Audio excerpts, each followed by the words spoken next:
بیوی نے شوہر کو کال کی کہ ماں بیمار ہے، جلدی کر آؤ۔ شوہر بولا، اوہ کیا ہوا امی کو؟ رکو میں آتا ہوں۔ شوہر گھر پہنچا تو دیکھا ماں چارپائی پہ بے بسی پڑی تھی۔ بیٹا بولا، امی کیا ہے؟ آپ کو کتنی بار بولا ہے مت جایا کرو ادھر ادھر، اب دیکھو نا ہو گئی نا بیمار۔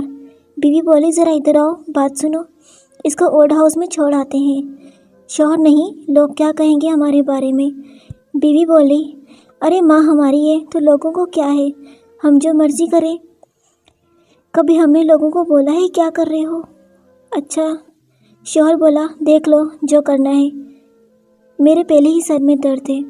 بیوی، میری ڈاکٹر سے بات ہو گئی ہے، وہ رپورٹ بنا دے گا، میں ڈاکٹر کو لکھوا دوں گی، یہ پاگل ہے، اسے گھر میں رکھنا خطرہ ہے بچوں کے لیے۔ شوہر بولا، ٹھیک ہے، ایسا ہی کرتے ہیں۔ دونوں نے مل کر اٹھایا اور گاڑی میں بٹھا کر ہسپتال لے گئے۔ وہاں سب ویسا ہی ہوا جیسا طے ہوا تھا، ماں کو پاگل خانے میں بھیج دیا گیا۔ کچھ عرصے بعد عید آئی، کچھ لوگ پاگل خانے کا وزٹ کرنے آئے تو دیکھا ایک بوڑھی عورت ایک کونے میں لگ کر بیٹھی ہے۔ پوچھا، یہ کیوں الگ بیٹھی ہے؟ انتظامیہ کا ایک بندہ بولا، یہ پاگل ہے، اس لیے یہاں الگ بٹھایا ہے تاکہ لوگوں کو خطرہ نہ ہو اس سے۔ وزٹ کرنے والوں میں کچھ عورتیں تھیں، ان میں سے ایک نے کہا، مجھے اس سے ملنا ہے۔ سب نے کہا، یہ عورت پاگل ہے، مت جاؤ اس کے پاس، مگر وہ نہ مانی اور اندر داخل ہو گئی۔ اس نے بولا، کیسی ہیں آپ؟ اس بوڑھی عورت نے روتی آنکھوں اور حسرت بڑے لہجے میں کہا، بیٹا بس زندہ ہوں، اور زاروں قطار روتے ہوئے گلے سے لپٹ گئی۔ سب دیکھ کر بہت حیران ہوئے، یہ کیا، آپ تو بول رہے تھے کہ یہ پاگل ہے۔ پاگل ہے مگر یہ تو پاگل نہیں ہے۔ ماں نے سب کچھ بتا دیا اور نیک عورت نے اس بوڑھی ماں کو کہا، میں آپ کو اپنے گھر لے جانا چاہتی ہوں، پلیز انکار مت کیجیے گا۔ ماں مجبور تھی، انکار کیسے کرتی؟ ماں بولی، ٹھیک ہے۔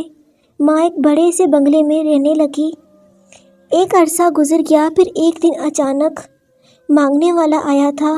سب کہیں گئے ہوئے تھے تو ماں نے دروازہ کھولا تو سامنے ایک پھٹے کپڑے، ٹوٹے جوتے، بدحواسی شکل کا آدمی کھڑا تھا۔ بولا، اے مائی، دے دے اللہ کے نام پر، کئی دنوں سے بھوکا ہوں۔ اب یہ تو ماں تھی، اس نے جڑ سے پہچان لیا۔ کہا، تم فلاں فلاں جگہ سے آئے ہو؟ بولا، ہاں جی۔ تمہاری ماں فلاں پاگل خانے میں ہے؟ بولا، ہاں، مگر آپ کیسے جانتی ہیں؟ ماں کی آنکھوں سے آنسو جاری تھے۔ اس نے کہا، میں وہی ہوں۔ اسے گلے لگایا اور بولی، میں وہی تیری ماں ہوں، اسے تو پاگل خانے چھوڑ آیا تھا۔ بیٹا بھی گلے رکھ کر رونے لگ گیا۔ سب گھر والے بھی آ گئے، سب یہ ماجرا دیکھ کر رونے لگ گئے۔ ماں نے بیٹے کے ساتھ رہنے کی خواہش پھر سے کی۔ سب نے کہا، تیرا بیٹا ادھر ہی رہے گا پاگل خانے میں۔